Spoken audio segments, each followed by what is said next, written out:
Là-bas Là. Professeur.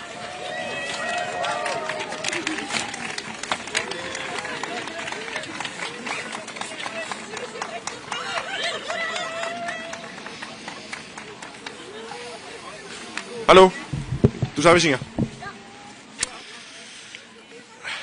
Siutlomik, tamassi, tikilluaqorusupassi, maanga tusaasiortun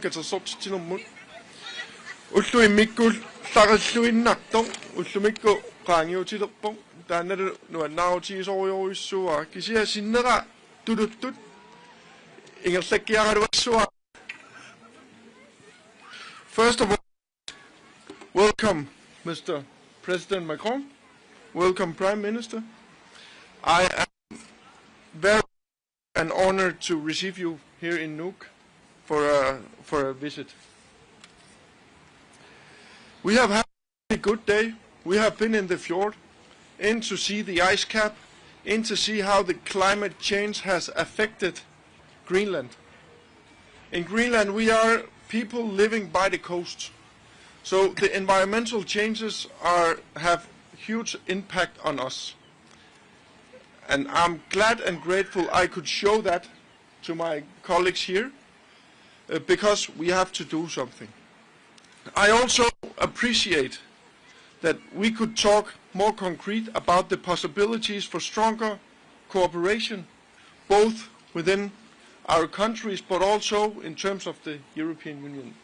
We are a land with a lot of opportunity, both in, we have a lot of resources we can exploit, and if we do it well, and if we cooperate well, it can benefit us all very much. I'm also, have to say, beyond grateful for getting the chance to greet you and express Greenland's gratitude towards the strong support France has shown the Greenlandic people throughout the last couple of months. We know that you personally, Mr. President, you have been active supporting Greenland and the Kingdom in these challenging times. From the government of Greenland and the Greenlandic people, I would like to express our gratitude. We live in a time where we have, it's a strange time for us in Greenland. We live on some democratic principle built it up for many, many, many years. Respect for international law, respect for borders, respect for law of the sea, and we are glad you could stand with us to state that those principles are very, very important. Thank you.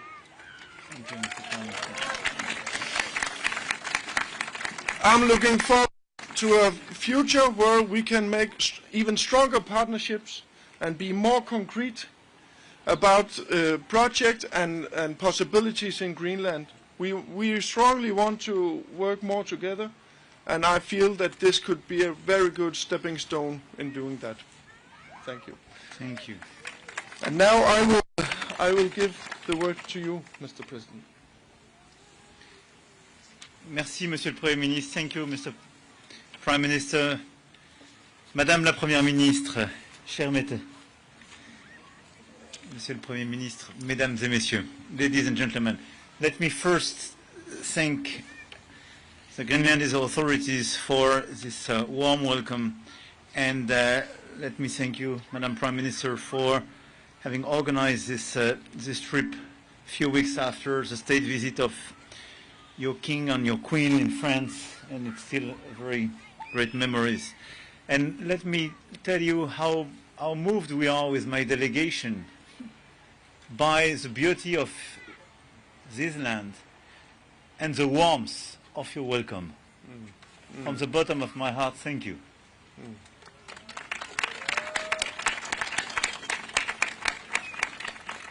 Uyanak.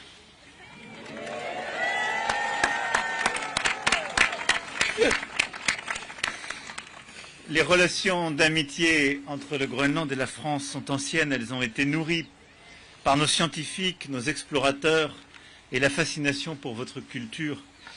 Et dès 1926, Jean-Baptiste Charcot rejoignit la côte orientale du Groenland et ouvrait la voie aux missions scientifiques dirigées par Paul-Émile Victor à partir de 1934, puis aux travaux de Jean Mallory dans les années 1950. Et ces scientifiques ont contribué à faire connaître le peuple groenlandais, sa terre, ses savoir-faire, ses traditions au plus grand nombre, et ce qu'est la culture inuite. Le Groenland a été replacé au cœur des enjeux géopolitiques dans le contexte actuel, et cette vocation pacifique et scientifique de l'Arctique est aujourd'hui menacée. Le territoire autonome du Royaume de Danemark, en raison de son positionnement stratégique au sein de la zone arctique et de ses ressources naturelles, est devenu un espace convoité et l'objet d'ambitions prédatrices. En venant à nous, qu'à votre invitation, je veux avant toute chose adresser un message de solidarité européenne et de soutien de la France à l'égard du Danemark, du Groenland et du peuple groenlandais. Un message de respect de votre souveraineté et de respect de vos choix. Choix de sécurité, de développement économique et social, de gestion durable des ressources naturelles. Un message de soutien à votre intégrité territoriale, à l'intangibilité de vos frontières, qui ne sont pas négociables. Avec ses partenaires de l'Union européenne, la France continuera à défendre ses principes suivant la Charte des Nations Unies. Let me tell you that being here with you at the invitation of your authorities is for us the occasion to convey a very clear message of French and European solidarity towards Denmark, Greenland, and people of Greenland. A message of respect for your sovereignty and respect for your choices. Choice of security, economic and social development, sustainable monitoring of your natural resources. A message of support for your territorial integrity, your borders. In a few words, everybody think in France, in the European Union, that Greenland is not to be sold, not to be taken.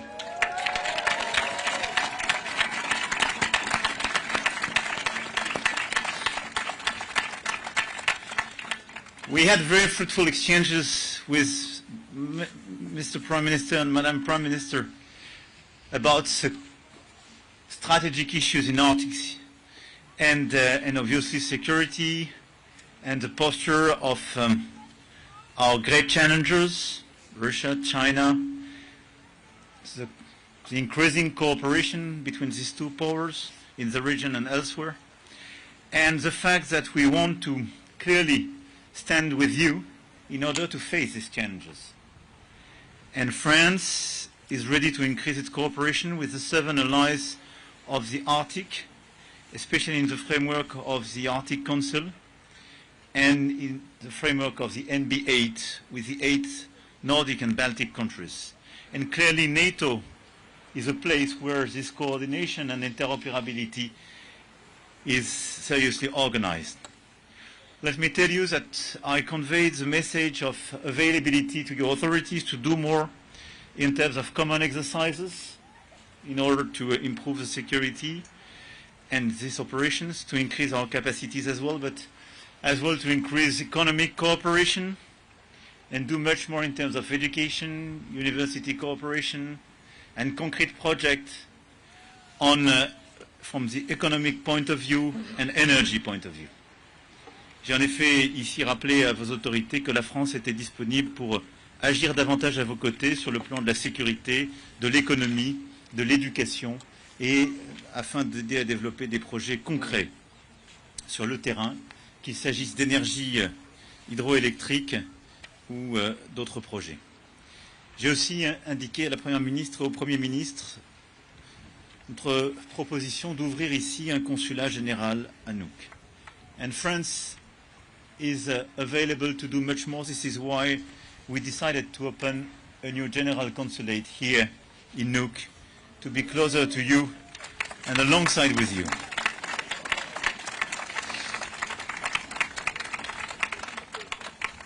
A few minutes ago, we saw very clearly together the direct impact of climate change here as well. And let me tell you that facing these challenges, we are ready as well to do much more together. The new maritime roads in the Great North should be preserved, and the region should be preserved as well from any type of conflictuality and any type of over-exploitations by other powers.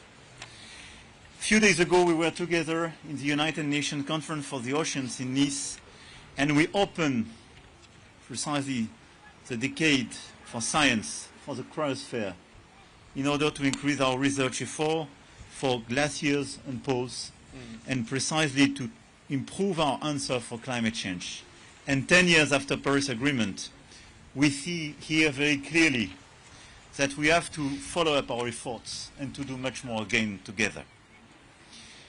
Your research strategy offers as well new opportunities for cooperation, and we will follow up as Europeans and French in order to improve our cooperation on the Arctic and climate change in the region, and we are ready to strengthen the scientific cooperation with you. La France est prête en effet à renforcer sa coopération scientifique et universitaire, en particulier en ce qui concerne l'étude de l'impact à long terme du réchauffement climatique dans l'Arctique, ainsi que notre coopération culturelle. Et dans le cadre de la décennie des sciences pour la cryosphère, j'ai indiqué aussi au Premier ministre et à la Première ministre que nous étions prêts à faire davantage dans ce domaine, en particulier avec votre université. Enfin, l'Union européenne est présente de longue date au Groenland également. L'Europe est prête à accompagner le développement économique et social du Groenland, qu'il s'agisse des énergies décarbonées, des infrastructures, de l'éducation, de la pêche durable, des matières premières critiques. C'est le sens du partenariat stratégique signé en 2023 entre l'Union européenne et le Groenland, qui doit permettre de développer des chaînes de valeur durables dans le secteur des matières premières stratégiques.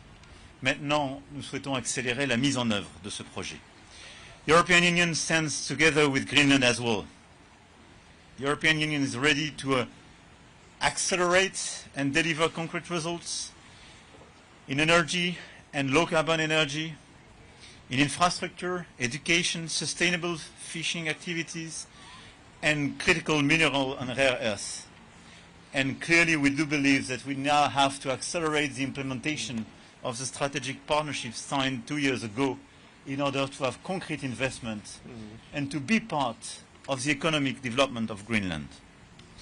The situation in Greenland is clearly a wake-up call for all the Europeans. And let me tell you very directly that you are not alone. And when a strategic message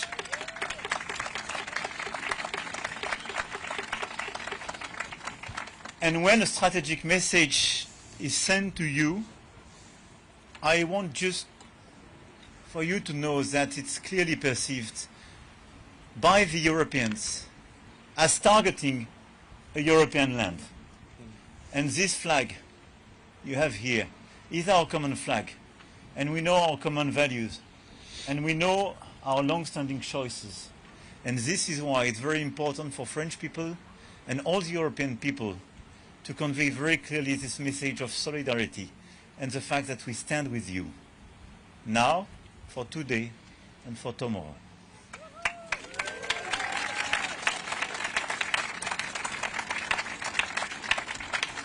Thank you very much again, Mr. Prime Minister, Madam Prime Minister, for your welcome, for allowing me and offering me this great honor to be with you in this so beautiful landscape, in this wonderful country. And I'm very moved and very happy to be with you today and to tell you that we will do even much more together. Believe me.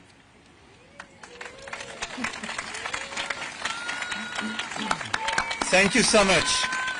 Vive le Groenland, vive le Danemark, vive l'amitié entre le Danemark et la France et vive l'Europe. Thank you. Thank you. Thank you, Mr. President. And now, Prime Minister. Dear Jens-Frederik, first of all, thank you for hosting this visit. It is always a great pleasure to be in Greenland, this beautiful country in the Arctic, defined by its proud and brave people and long-standing traditions. And to you, Mr. President, dear Emmanuel, a deep felt thank you for coming to Greenland. Thank you for being here, side by side with us. Thank you for your unwavering support. France has been a close ally and a dear friend to the Kingdom of Denmark for many, many years.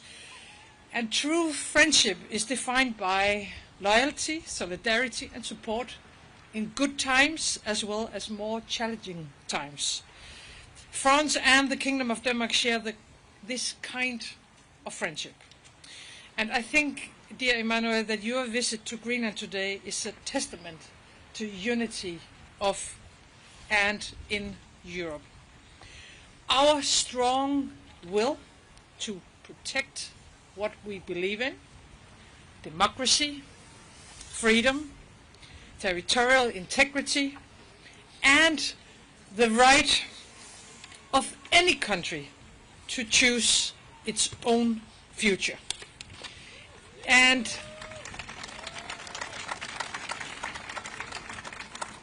in this time in history, with so much uncertainty, with a war going on in Europe, we must take on that responsibility by not standing by, but acting. And France is taking a leading role together with other strong European nations. It gives me hope, and it makes me optimistic for the future and for the Europe that we live in. This visit has given us a chance to discuss some of the security challenges in the Arctic region. The importance of the Arctic has increased due to the tense relations between Russia, China, and us in the West. In recent years, Russia has expanded their military capabilities in the region, where China is also seeking to establish a military presence in the future. This challenge all of us to an extent few believed possible just a few years ago. And we have been clear in stating that we wish, of course, to work with the US also to strengthen security in the Arctic. But, of course, cooperation has to take place in a respectful manner. We agree, all of us, that Europe cannot be a bystander to the challenges in front of us. We have to rearm Europe. We have to continue our strong support for Ukraine. And we have to strengthen our common security on the eastern flank and here in the Arctic.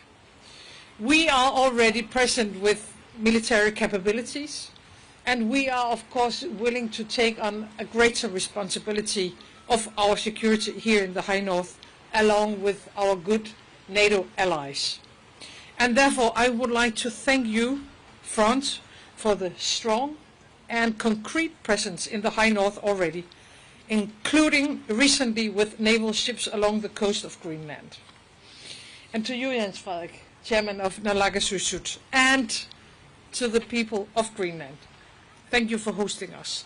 Thank you for openly showing us not only the beauty of your country, but also the challenges that you are facing and the ways to solve it.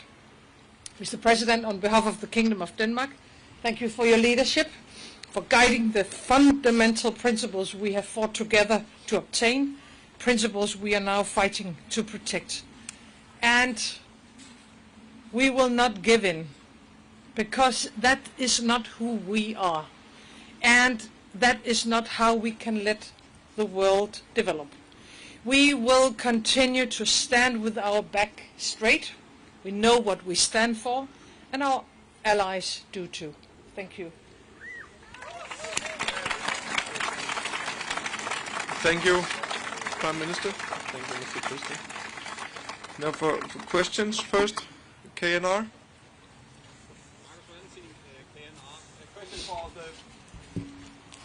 Hello. Marcus Valentin from KNR. A question for the French President. How will this visit to Greenland affect your conversation with Donald Trump at the G7, and what will you say to him? Look, I informed him about this trip, and I think it makes clear that the Europeans are ready to face the challenges we have here, question? Meaning climate change, economic development, and strategic challenges. But at the same time, it provides a message that we are ready, all of us, to take our responsibilities in a respectful and cooperative way. So I will follow up tomorrow, and I will tell him that we have the chance all together, if we are respectful, lucid, to cooperate and just do what was done years ago in order to address these challenges. And I think this is the only way to move forward. So I will just be extremely accurate, enthusiastic about Greenland, and I will speak because I saw it myself, and we had a very fruitful discussion going into details regarding the key challenges of the future for Greenland and trying to engage again. This is it. And I'm optimistic because I think there is a way forward in order to clearly build a better future in cooperation and not in provocation or confrontation. Thank you. Radio France International.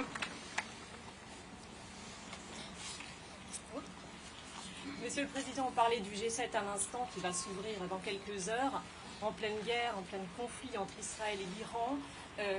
Que pensez-vous que les pays du G7 peuvent faire? Donald Trump s'est dit ouvert à une médiation du président Poutine. Qu'en pensez-vous? Je pense que le G7 doit être l'occasion d'abord de parler des déséquilibres en cours.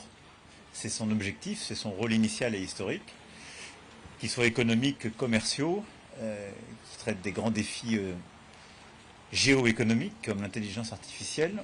Ensuite, nous devons parler des deux grands conflits, Proche-Moyen-Orient et Ukraine. Et pour moi, le G7 doit avoir pour objectif de tous reconverger.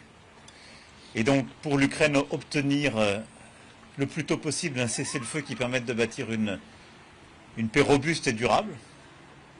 Et donc, à mes yeux, c'est la question de savoir si le président Trump est disponible à mettre en avant des sanctions beaucoup plus fortes à l'égard de la Russie si elle refusait de répondre à la proposition qu'il a fait depuis maintenant plusieurs mois et à laquelle a répondu le président Zelensky dès le mois de mars.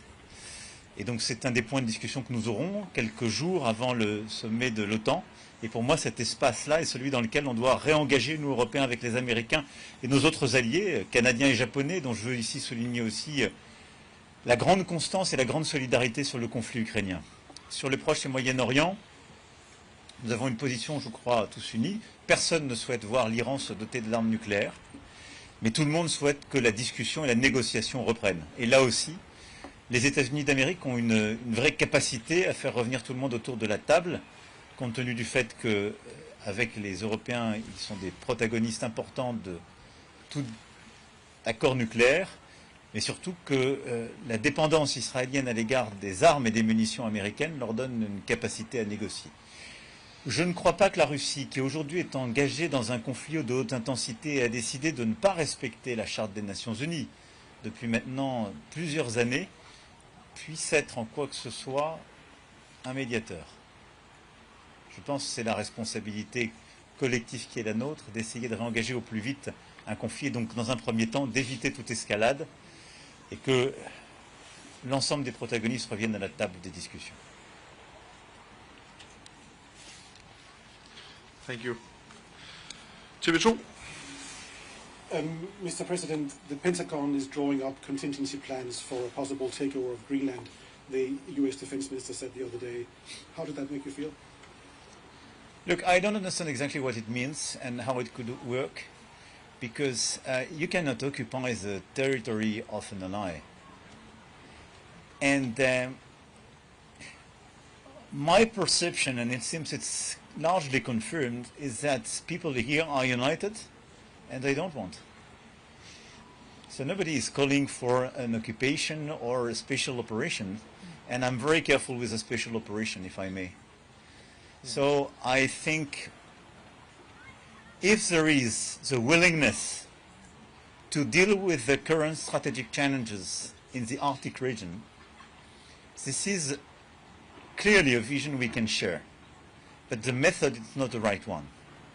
the method should be to engage with a sovereign country for its territory, so to engage with the Greenland authorities, with the Kingdom of Denmark, and to work very closely with the other nations engaged in very regular operations in this region to clearly protect the territory and face existing and potential challenges. But I don't believe one second that you can fix a strategic threat by threatening your ally. This is inconsistent. Thank you. Sumitra? I have a question for both Macron and Jens-Frederik Nielsen. You've been to the glacier just before and seen the consequences of the climate change. What were the impressions that you had from that trip? And you also said that you want to initiate a cooperation with the Greenlandic universities in research for climate change. But what other concrete initiatives do you plan to move and make in Greenland that would benefit the Greenlandic society and the rest of the world? Thank you. I think the impression we had, the feeling we got, is this feeling of both beauty and vulnerability. And that this landscape and these places we thought beautiful forever are definitely threatened by climate change, and we do see in front of us the direct consequences of past and sometimes present actions. This is why I do confirm that we want to step up our scientific cooperation on climate change, Arctic Sea and cryospheres.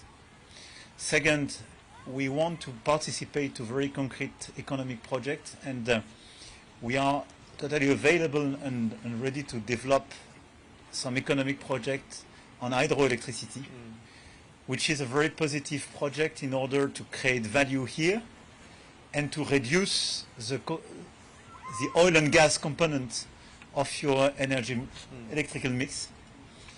And EDF has the capacities to do so and could be a relevant partner for this hydroelectric project. And third, we are as well ready to be part of your mapping and the collect of data for all the mining projects, because these mining projects are critical in order to develop renewable energies and as well new mobility and so on, if you go from titan to graphite and so on. And it was very clearly mentioned by authorities that you do need more data to be collected, and this is as well a topic on which we want to increase the partnership with the BRGM, which is a French body in charge of these questions. Third, we are as well available through our companies to be part of this project, developing new economic opportunities for the territory. Yeah. Quinn, yeah, I will just state that we had a wonderful trip, and I was glad and happy that I could show the impact of the climate change, how the ice cap has been melting, and how it affects the Greenlandic people, because we live by and off the sea, all of us. And that means that we have to do something about emission worldwide.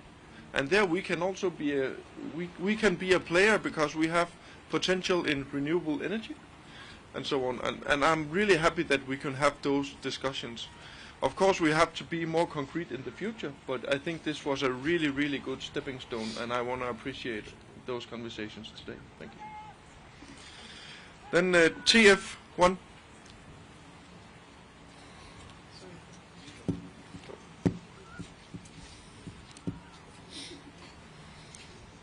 Bonjour, Bastien Auger pour TF1 LCI. Ma question s'adresse à Monsieur le Président Macron. Vous avez dit, vendredi, vous avez mis en avant le droit d'Israël à se défendre. Vous avez même dit que la France était prête à participer à la défense d'Israël. Est-ce que vous pouvez nous dire déjà si depuis vendredi, la France a aidé d'une quelconque manière Israël, ou si elle compte le faire dans les jours qui viennent? Et puis, est-ce que vous ne craignez pas qu'en cautionnant ces frappes israéliennes en Iran, la France contribue à encourager un scénario similaire à ce qu'on a connu à Gaza, c'est-à-dire une escalade très meurtrière? J'ai dit vendredi très clairement que la France était préoccupée par la prolifération nucléaire, par le rapport qui avait été fait par l'AIEA et les activités nucléaires en cours de l'Iran, et que celle-ci constituait une menace très claire, existentielle pour Israël, compte tenu de ce que le régime iranien énonce chaque jour, mais une menace pour toute la région et même pour nous-mêmes. Car à la fois le programme balistique et le programme nucléaire iranien sont des menaces. Ça ne veut pas dire pour autant que j'ai cautionné quoi que ce soit, et j'ai d'ailleurs très clairement indiqué que la France n'avait pas participé aux opérations qui ont été menées le 13 juin dernier et dans les jours qui ont suivi. Et j'ai rappelé que la position de la France était claire et constante. Nous considérons que ces sujets, c'est-à-dire la prolifération balistique comme nucléaire, doivent se régler autour d'une table de négociation dans le cadre international et doivent conduire ensuite à un suivi par les agences internationales compétentes en la matière. Et donc, nous appelons au plus vite possible à un retour des discussions de toutes les parties prenantes et à ce qu'aucune escalade ne soit conduite. Nous n'avons participé à aucune opération défensive depuis lors, parce que nous n'avons pas été sollicités. Et j'ai pu m'exprimer et échanger avec le Premier ministre Netanyahou, le président Pezeshkian, président iranien hier, et le président Trump, et avoir exactement les mêmes messages, c'est-à-dire appeler au plus vite à la reprise des discussions sur la question nucléaire et balistique, demander l'arrêt le plus rapide possible de toute frappe, d'où qu'elle vienne, et régler ce sujet de sécurité collective le plus rapidement possible. J'ai enfin pu redire, et vendredi et samedi, à l'ensemble de ces protagonistes, combien ce qui se passe aujourd'hui, et qui nous inquiète tous évidemment beaucoup dans la région, ne doit pas nous faire oublier la situation à Gaza. Le cessez-le-feu est un impératif, la situation humanitaire est inacceptable, et donc nous devons absolument obtenir un cessez-le-feu, la libération de tous les otages, et une reprise de l'aide humanitaire à Gaza.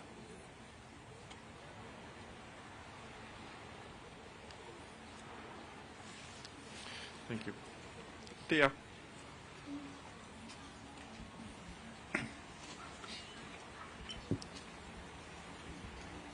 Stéphanie Surrugue, la télévision danoise. Bonjour, Monsieur le Président. Do you truly see Donald Trump, the US, as an ally today? And would you be ready from France to protect the Greenland with military if ever those are not only words and threats, but Trump decides actually to invade? Look, I do believe that the United States of America remains engaged in NATO and our key and historical alliances. It happens we have disagreements and we have to deal with them, but they are still an ally. My point is that as Europeans, we have to increase our strategic autonomy, which doesn't mean that we have to withdraw from the existing partnership, but that we have to reduce our dependency, especially towards this ally. Because having an ally doesn't mean you want to depend on him. It means you want to work genuinely and positively with him. And this is why I believe it will take a decade, not a year. But we have to engage and accelerate the concrete efforts we are making in all the different fields in order to improve our strategic autonomy. And let me be clear, Greenland is part of it.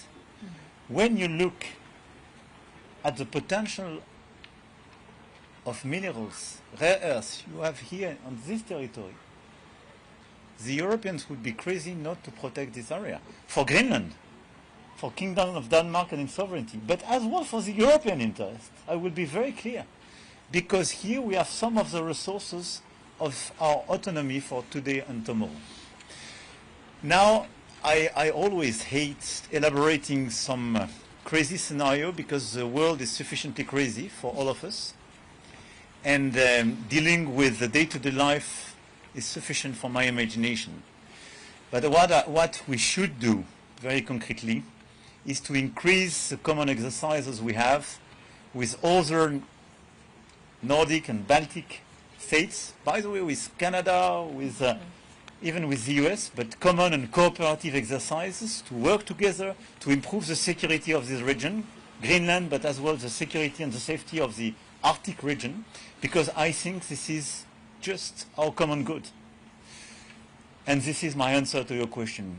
Re-engaging, doing more ourselves, offering the others, the US included, to do more with us and not to be confrontational. And I wouldn't start elaborating on what-if scenario publicly, because I don't believe that at the end the US, which is an ally and a friend, will never do something aggressive against another ally. Thank you, Mr. President, and thank you all for coming today. Thank you. Thank you so much. Thank you, Madame la Première Ministre, Monsieur le Premier Ministre.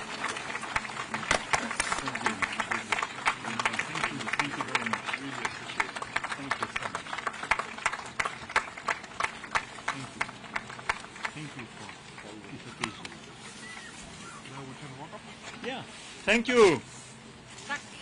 Goeiedag.